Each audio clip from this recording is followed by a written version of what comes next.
하나님 감사합니다. 오늘도 우리가 하나님 앞으로 나와 하루의 첫 시작을 드리며 예배합니다. 이 시간을 통해서 우리가 하나님을 만나게 하여 주시고 이 계속되는 에스겔 심판의 메시지들 속에서 우리를 기다리시는 하나님의 목마름과 그 하나님의 본심을 깨닫는 시간이 되게 하여 주시옵소서. 예수님의 이름으로 기도하옵나이다. 아멘. 오늘 우리에게 주시는 하나님의 말씀은 에스겔 27장 전체의 말씀입니다. 그런데 여러분, 이 말씀이 본문이 유독 길기 때문에요, 다 읽지는 않고 1절부터 9절까지 그리고 26절부터 36절까지의 말씀을 읽고 나누도록 하겠습니다. 하나님의 말씀을 봉독합니다. 여호와의 말씀이 내게 임하여 이르시되, 인자야, 너는 두로를 위하여 슬픈 노래를 지으라. 너는 두로를 향하여 이르기를, 바다 어귀에 거주하면서 여러 섬 백성과 거래하는 자요, 주 여호와께서 이같이 말씀하시되, 두로야, 네가 말하기를 나는 온전히 아름답다 하였도다. 내 땅이 바다 가운데에 있으며 너를 지은 자가 네 아름다움을 온전하게 하였도다. 스닐의 잣나무로 내 판자를 만들었으며 너를 위하여 레바논의 백향목을 가져다 돛대를 만들었도다. 바산의 상수리 나무로 내 노를 만들었으며 기띔섬 황양목에 상아로 꾸며 갑판을 만들었도다.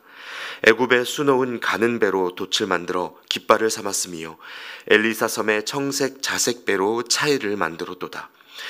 시돈과 아르왓 주민들이 네 사공이 되었으며 두로야, 네 가운데에 있는 지혜자들이 네 선장이 되었도다. 그발의 노인들과 지혜자들이 네 가운데에서 배의 틈을 막는 자가 되었으며 바다의 모든 배와 그 사공들은 네 가운데에서 무역하였도다. 내 사공이 너를 인도하여 큰 물에 이르게 하며 동풍이 바다 한가운데에서 너를 무찔렀도다. 내 재물과 상품과 바꾼 물건과 네 사공과 선장과 내 배의 틈을 막는 자와 내 상인과 내 가운데에 있는 모든 용사와 내 가운데에 있는 모든 무리가 네가 패망하는 날에 다 바다 한가운데에 빠질 것이며 네 선장이 부르짖는 소리에 물결이 흔들리리로다.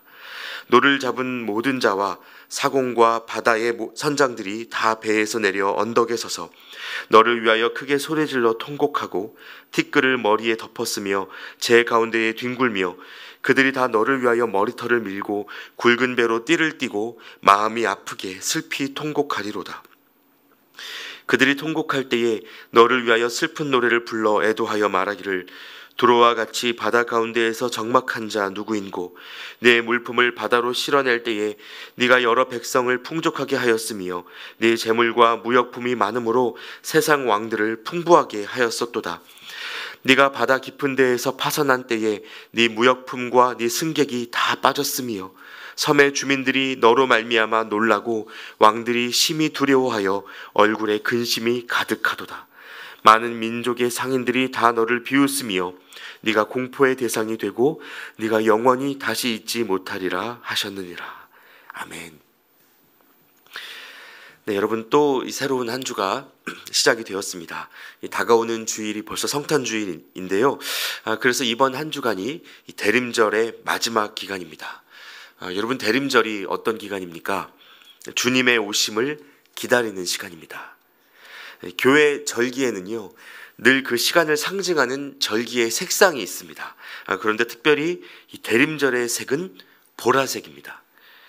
그리고 교회력에서 보라색으로 상징되는 절기가 한 가지 더 있습니다. 그게 뭘까요? 바로 사순절입니다. 사순절 기간에도 우리는 주님이 아니면 살 수 없는 나 자신의 연약함과 죄를 돌아보면서 간절한 마음으로 예수 그리스도의 부활을 대망하는 시간을 갖습니다. 아침에 해가 뜨기 직전의 새벽이 가장 어두운 것과 같이 도래할 주님의 빛을 앞두고 깊은 어둠의 시간을 견뎌내는 것입니다. 그래서 성탄절을 바로 앞둔 이 지금의 대림절은요, 끝으로 갈수록 주님이 아니면 소망 없는 우리의 연약함을 더 깊이 기억하게 만들고 점점 더 짙은 보라색으로 이 시기의 기다림을 이어가도록 하는 것입니다.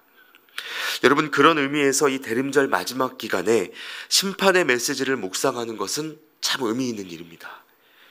연속되는 심판의 메시지가 다소 무겁고 또 불편하게 느껴질 수도 있겠지만, 하나님의 심판은 단순히 멸망의 메시지가 아니고 늘 우리에게 두 가지를 상기시켜 줍니다. 하나는 죄인인 우리의 한계이고요. 또 하나는 그런 우리에게 주어질 주님의 생명과 소망입니다. 하나님께서 사람에게 심판을 말씀하시는 이유가 바로 이것이라고 이야기를 드릴 수가 있는데요. 언젠가 하나님의 심판대 앞에 서게 될 우리가 얼마나 연약한 실존을 가지고 살아가는지 기억하고 동시에 더욱더 그 주님을 앙망하는 마음을 가지라는 것입니다. 특별히 여러분, 오늘부터는 한 주간 이스라엘의 주변 국가에 대한 하나님의 심판 메시지를 계속해서 묵상하시게 됩니다. 25장부터 시작되었던 이 메시지는 암몬, 모압, 세일, 그리고 에돔과 블레셋 순서로 이어졌고요.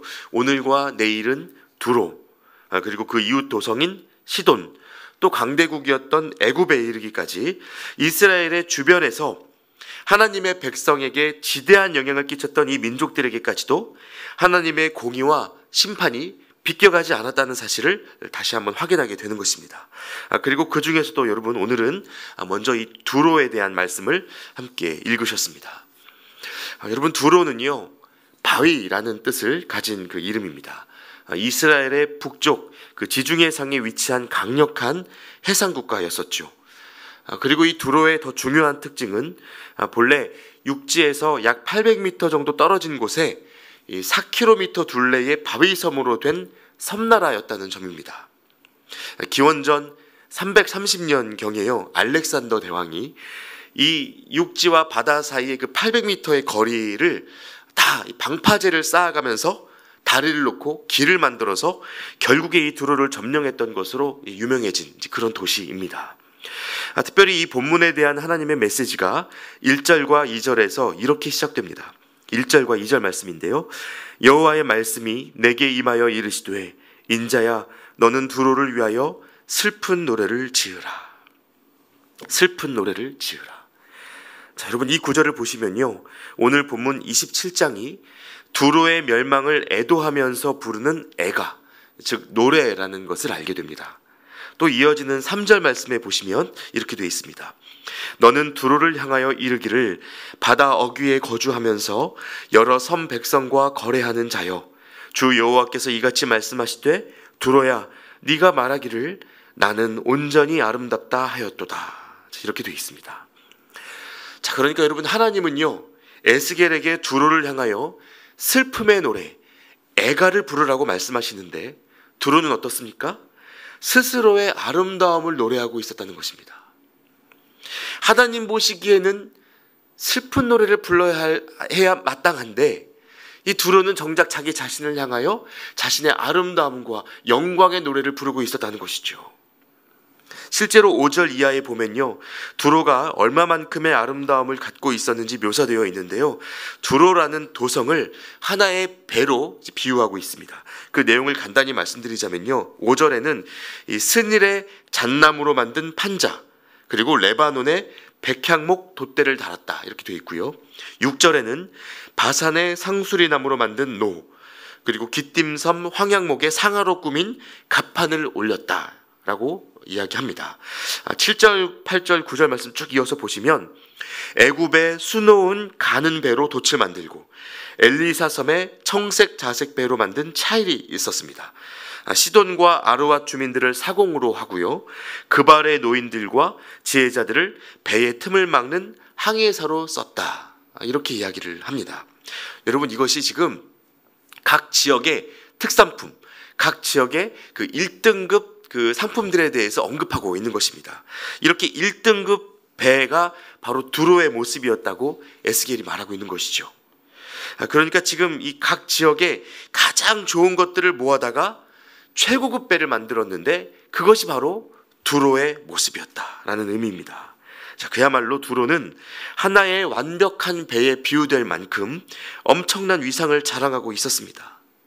그러니까 누가 봐도 스스로 온전히 아름답다라고 말하기에 부족함이 없었던 것이죠. 자, 그런데 여러분, 두로가 어떻게 이런 것들을 다 누릴 수 있었을까요? 섬나라의 이점을 살려서 이 해상 무역에서 큰 이익을 만들어냈기 때문이었습니다. 12절부터 24절까지의 말씀을 또 보시면요, 여기에는 두로가 당시에 거래하던 그 무역 국가들과 어떤 물건들을 주고받았는지 하나하나 다 상세하게 이제 나열이 되어 있습니다. 다시스의 은과 철과 주석 납, 또 야완과 두발과 메색에서 노예를 구하고 놋그릇을 사들이고, 도갈마 족속에서는 말과 군마와 노새를 공급받는 등 두로는 이렇게 유럽과 북아프리카에 이르는 전 지역에서 가장 진귀한 것들을 모아놓은 국가였습니다. 이 거래국들 중에서도요, 이스라엘이 예외가 아니었습니다. 여러분 성경에 보시면요, 다윗과 솔로몬 시절에도 이스라엘이 이 두로를 아주 중요한 무역 거래국으로 삼았던 그런 기록이 있는데요, 성전 건축에 필요한 자재와 기술자도 바로 이 두로로부터 공급받았던 기록이 있습니다. 자, 그런데 여러분, 중요한 질문은 이것입니다. 이토록 아름답고 강성했던 두로가 왜 멸망과 심판의 대상이 되었을까 하는 것입니다. 스스로의 아름다움을 자랑하는 것이 전혀 어색하지 않았던 이들에게 하나님은 오늘 왜 슬픔의 노래를 부르라 라고 말씀하고 계신 걸까요? 여러분, 그것은 두로가 더 이상 하나님을 향한 목마름을 갖지 못했기 때문이었습니다. 더 바랄 것이 없었기 때문입니다. 그들은 스스로의 아름다움에 도취되어 있었고 이미 완전하다고 여겼기 때문에 더 이상 하나님을 갈망하지 않게 되었던 것입니다. 그 도성 사람들이 원하던 것은 이제 하나님이 아니었고요, 지금까지 그 삶을 꾸미고 지탱해왔던 사치품들, 무역을 통한 교환 이익이 그 두로의 소원 전부였습니다. 그래서 이득이 될 만한 일이라면 뭐든지 했는데, 이 앞서 읽으셨던 본문들에 보시면 이들은 사람도 노예로 사고 팔았다고 되어 있습니다. 여러분, 이것이 실패를 모르는 사람, 잘 나가는 인생들이 겪는 아주 심각한 영적 빈곤입니다. 이미 누리고 있는 것들이 있고, 그래서 그 삶을 아름답게 여기느라 내 손에 쥐어지는 이익 외에는 사람도 보이지 않을 만큼 마음이 메말라 버리는 것입니다. 그러면 그 마음에는 하나님을 기다리는 태도가 자리할 틈이 없어지게 되는 것이죠. 여러분, 이것이야말로 가장 심각한 영적 위기이고 비극이라는 것입니다. 여러분, 우리가 이 땅을 딛고 살아가는 동안에 필요로 하는 것들이 참 많죠. 백화점이나 몰에 가보면 어떠십니까? 꼭 사야 될 것만 같고 필요하게 느껴지는 것들이 얼마나 많은지 모릅니다. 생각하지 않고 갔지만 정작 보면 이것도 내가 있어야 될 것 같고 저것도 사야 될 것 같은 그런 마음을 경험하게 되죠. 그래서 다 갖지 못하고 마음대로 채우지 못하는 현실이요, 때로 우리의 목을 죄어올 때도 있습니다. 원하는 것들을 누리면서 스스로의 아름다움을 자랑하고 만끽하는 그런 인생들을 만나면 남들은 다 잘 나가는데 정작 예수 믿는다는 내 인생은 왜 이리 보잘것이 없나, 이런 생각에 자괴감을 경험하기도 합니다. 그러나 여러분, 우리의 부족함이, 우리의 가난과 약함과 실패와 절망이 우리로 하나님을 찾게 하고 있다면 그것이야말로 진정한 영적 보물이 된다는 사실을 믿으실 수 있길 바랍니다. 하나님은요, 두로가 이것을 일찌감치 깨닫기를 바라셨습니다. 그래서 에스겔 외에도 수많은 선지자들을 앞서 보내시고 메시지를 전해주셨습니다. 예를 들어 요엘과 아모스 선지자도요, 두로가 이스라엘의 백성들을 노예로 팔아버린 일을 지적하면서 심판의 메시지를 전한 적이 있었고요, 사람의 가치보다 재물을 귀하게 여기는 이 시대적 풍조가 하나님을 대적하는 문화라는 것을 앞서 말했던 적이 있었습니다. 또 이사야 선지자도 이사야 23장 1절 말씀에 보시면 이렇게 이야기를 하는데요, 두로에 관한 경고라, 다시스의 배들아, 너희는 슬피 부르짖을지어다. 두로가 황무하여 집이 없고 들어갈 곳도 없으며 이 소식이 기띔 땅에서부터 그들에게 전파되었음이라. 이렇게 기록합니다. 두로에 물품을 전달해주던 이 식민지 다시스의 배들이 정착할 항구를 잃어버리고 슬프게 부르짖어야 할 때가 오고 있다고 강력하게 선언했던 것이죠. 자, 그러나 이 자기 삶에 인간적인 만족과 풍요가 덮이면 이런 하나님의 말씀이 들리지 않게 됩니다. 그래서 어떻게 됐습니까? 두로는요, 선지자들의 예언 그대로 하나님의 심판을 맞이하게 됐습니다. 스스로를 아름답게 여기고 사람과 주변 국가 모두를 그 이익 수단으로 여기며 사치와 허영을 자랑하던 두로의 최후는 침몰이었습니다. 자, 그런데 여러분, 우리가 여기에서 멈추어 질문해 볼 필요가 있습니다. 자, 이렇게 심판받은 두로, 망한 걸까요? 여러분, 그렇지 않습니다. 하나님의 심판은 우리를 치시지만 이내 다시 일으키시는 심판입니다. 그래서 절망스럽게 느껴지는 심판이라고 해도 그것이 하나님이 하시는 일이라면 여러분, 거기에 살 길이 있습니다. 아이러니하게도요, 두로는 이 심판의 메시지대로 멸망하고 나서야 하나님을 가까이 하기 시작합니다. 시간이 흘러 신약시대를 살펴보시면요, 예수님이 이 두로 지역을 방문해서 수로보니게 여인의 귀신 들린 딸을 고쳐주기도 하셨고요, 두로의 많은 사람들이 복음을 듣기 위해서 예수님을 찾아오기도 했습니다.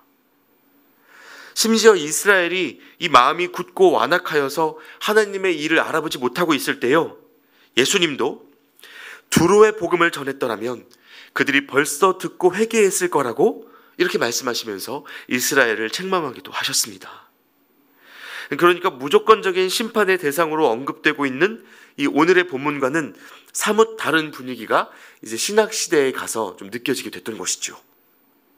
자, 그래서 여러분, 오늘 말씀은요, 부자 되고 잘 나가면 안 된다라는 것을 말하는 것이 아닙니다. 신앙인이 삶에서 겪는 문제는요, 무엇을 가졌느냐 가지지 못했느냐 하는 이 소유 자체에 있지 않습니다. 내가 가진 것을 힘으로 삼고 그것에 안주하여 하나님을 잊지 않도록 조심하라는 것입니다. 결국 오늘의 이 심판 메시지는요, 우상 숭배에 대한 하나님의 심판이 단순한 징계와 훈계를 위해서가 아니라 우리를 향한 하나님의 기다림이 있음을 깨우치기 위함이라는 걸 다시 한번 가르쳐 줍니다. 그래서 여러분, 이 심판의 메시지는 오히려 우리가 세상에 다른 어떤 것을 의지하지 않아도 하나님 한 분만으로 충분하다는 것을 말씀해 주시기 위한 권면이고 또 그런 은혜로의 초청입니다. 수많은 것들을 갖추고 둘러야만 살 수 있을 것 같은 세상이지만 하나님을 향하여 나누어지지 않은 마음, 그 순전한 마음을 지키는 것이 얼마나 큰 힘과 지혜인지 하나님은 오늘의 우리에게도 가르쳐 주시기 원하시는 것입니다. 그래서 이 잠언 말씀에도 지혜자가 이렇게 권면합니다.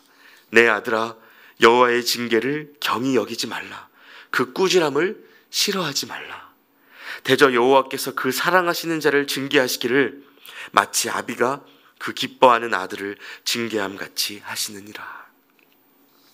여러분, 오늘 하루가 이 하나님의 마음을 기억하는 삶의 시간이 되시기를 바랍니다. 에스겔 선지자는 자신의 아내가 죽었을 때조차 하나님의 명령 때문에 울지 못했습니다. 그러나 오늘 본문에서는 이방 나라, 이 다른 민족 두루를 위해서 애가를 부르고 있습니다.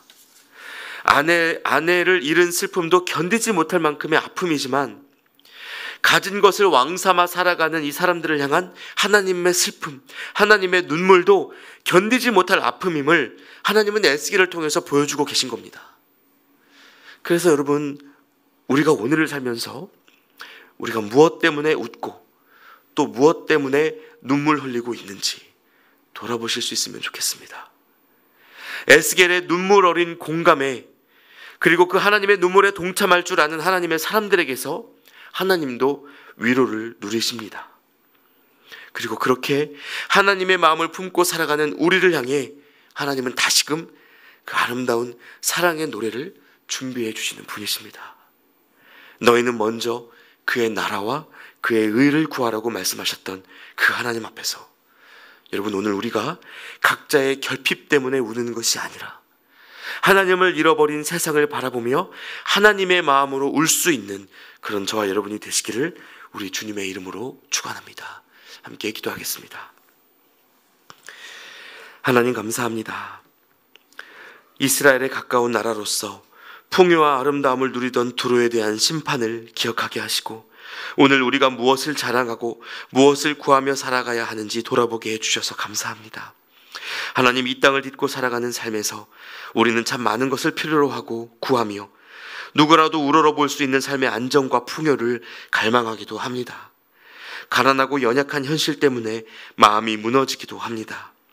그러나 하나님, 모든 것을 누려도 하나님을 잃으면 다 잃은 것이고 아무것도 갖지 못해도 하나님과 함께이면 모든 것을 누리는 것이라는 그 신앙의 진리를 오늘의 우리가 회복할 수 있도록 도와주시옵소서. 어둠이 뒤덮이고 기다림이 깊어질수록 하나님이 예비하신 아침의 때가 가까웠음을 알고 끝까지 하나님을 향한 소망을 붙들고 살아갈 수 있도록 믿음을 더하여 주시옵소서. 예수님의 이름으로 기도하옵나이다. 아멘. 자, 이제 각자의 기도 제목으로 계속해서 기도하며 나아가도록 하겠습니다.